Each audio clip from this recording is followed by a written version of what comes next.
Hey guys, welcome back to my channel. So I'm going to be reading some more of Mail Order Soulmate. We're on page 226. We have 25 pages left of this chapter. My fiance is outside mowing, so you guys may hear that. But I'm going to read some while he's out there mowing. So have some peace and quiet, and then I will read some more tomorrow. So anywho, let's go. There were so many, how could she choose? I was just kidding. Us army guys have terrible with the emotional stuff sometimes. List as much as you like. Gratitude shouldn't be difficult, Zach. True, just don't make me cry, okay? She rolled her eyes and he reached out to give her earlobe in an effective tug, like he was a middle school boy with a crush. She liked it. Oh, I will. You'll be crying like a big old baby by the time I'm done.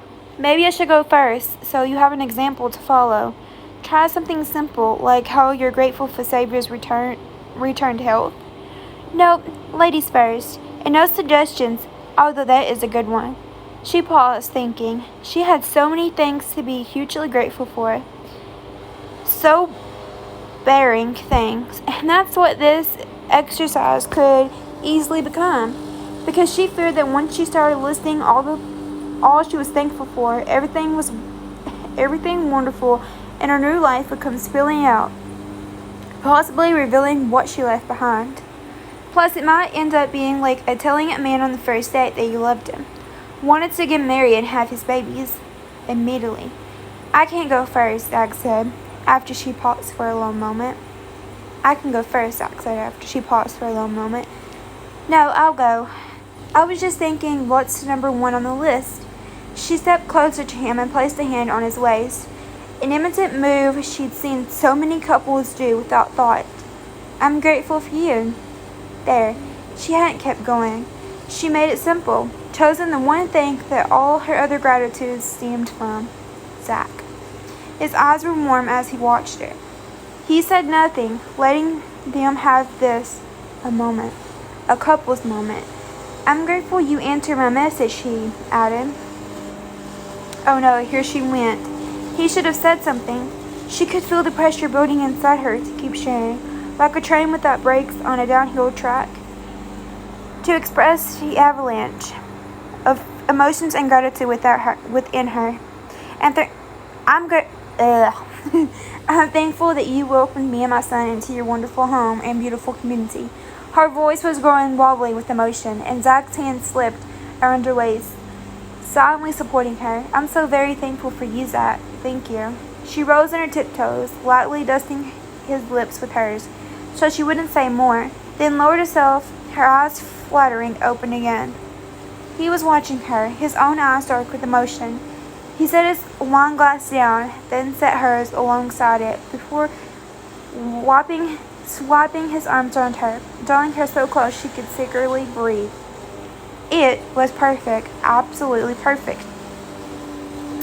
Zach's eyelids were heavy, his lips throbbing. He never made out with a woman for as long as he had with Catherine right here in his kitchen. Their lips had explored, their hands weaving warm patterns as they charted the territory of each other's bodies. But as they continued to kiss, something kept nudging into his mind. Something was stretching, but it wasn't Savior. It was a horrible sound, and he wished it would stop. He saw another hungry kiss and slid his fingers back into Catherine's thick locks, memorizing the way she felt in his arms. The world could take a hike. He was kissing his wife. It's the smoke detector, Catherine said, breaking free long enough to utter the words. They jumped apart, eyes wide. Smoke, fire. The baby, he said, and Catherine was off at a run to retrieve Savior before Zach even discovered the source of the smoke. It was the oven.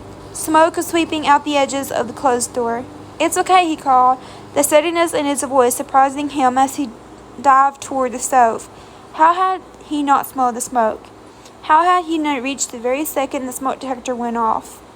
He'd been a mere 5 feet from the smoke source, 7 from the alarm. Clenching oven mitts, he ignored the smirk of the smoke detectors, which were now drowning out Savior's freaked-out cries. Zach felt unsettled and freaked out too. He was trained for emergencies, and this minor one had his own nervous system spinning out because he thought grimly.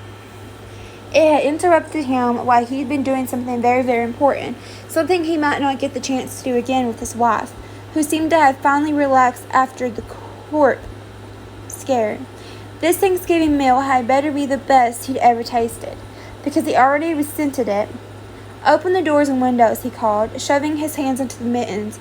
Then he grabbed the bubbling over turkey pan, spilling more of the hot juices in the process and sending a new plum of smoke into the room. He was never going to get those alarms silenced again. He set the turkey on the stove and turned on the overheat fan. With the oven so hot, he couldn't clear the bottom of the oven, meaning there was no way to stop the smoke. The fats would have to burn off. While he'd wired all 4 smoke detectors together, so if one went off, they all went off.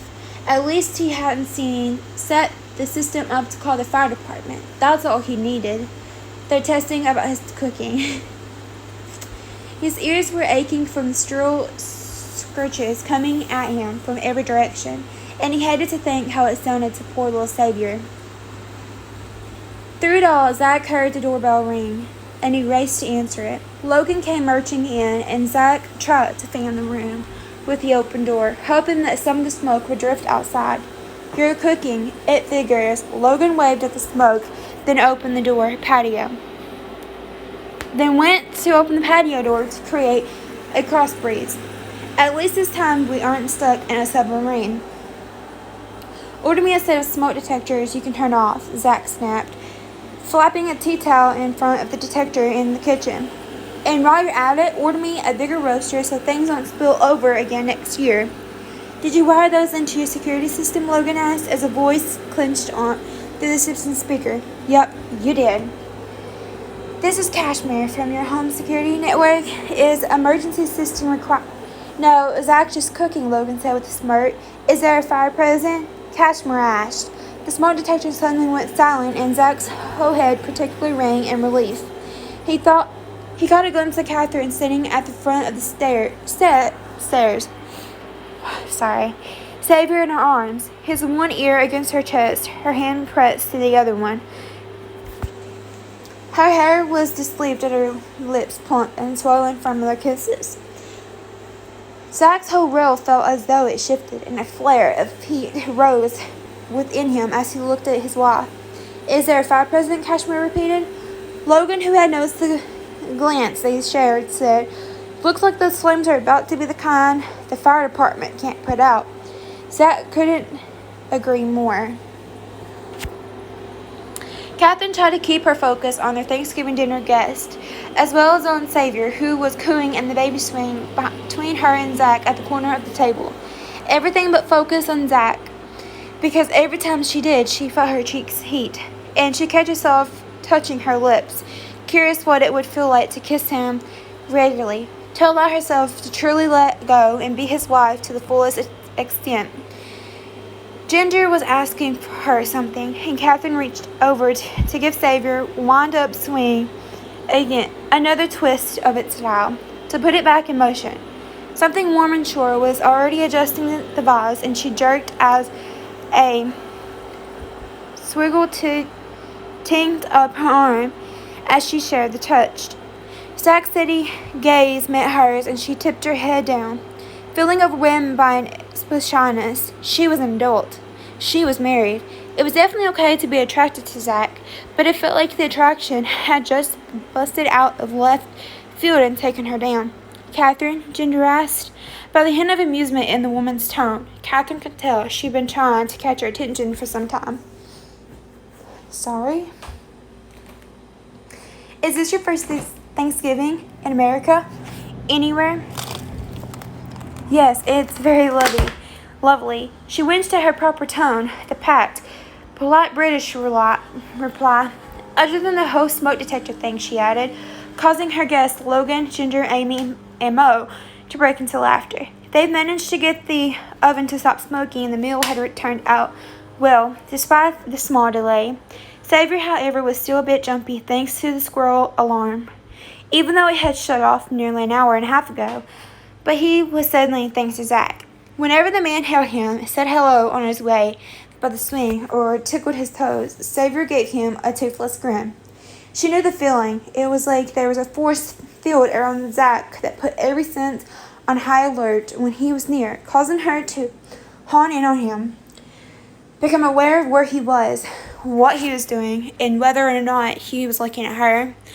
Like right now, she knew he was gazing at her because her body was tingling with warmth that was like gooey, freshly made butterscotch. "How are you finding it working for the boys?" Ginger asked. Catherine pulled her head up from the clouds, determined to be a better hostess. Her focus so far had most definitely not been on the bounty, loading down the table, or the guest. "It's lovely," she said, and sighed at herself. Another conversation ending reply. "I'm sorry, I'm not doing very good host." It was a busy day. Ginger and Logan shared a look, and Ginger swallowed a smile. We'll help clear the table so you and Zach can head to bed early and get your rest." "Oh, no, you're our guest," Catherine said, standing with her plate. "We insist you relax and allow us to take care of the cleanup." She reached for Ginger's plate, and the woman gave her an odd frown. Zach reached out and touched her elbow, and her breath caught in her throat. "Catherine, we're not done eating." Ginger laughed as Catherine promptly said, surprised and embarrassed to see that was true.